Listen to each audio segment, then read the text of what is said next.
Let's move to the next letter. This is the letter D.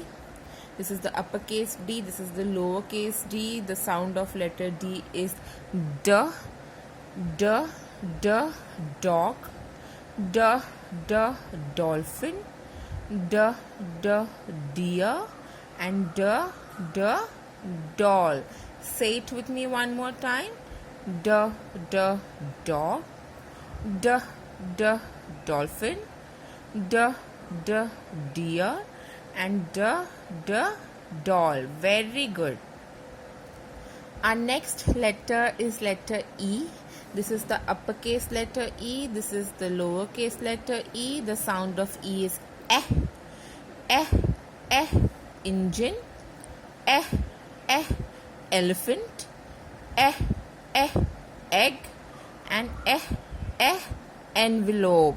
Say it with me one more time.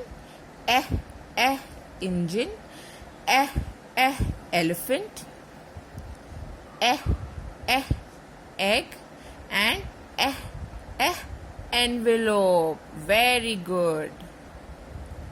Our next letter is letter F. This is the uppercase letter F. This is the lowercase letter F. The sound of F is either fur, fur, fur, frog, fur, fur, fig, fur, fur, fox, or fur, fur, fish. Or it can only be frog, fig, fox, or fish.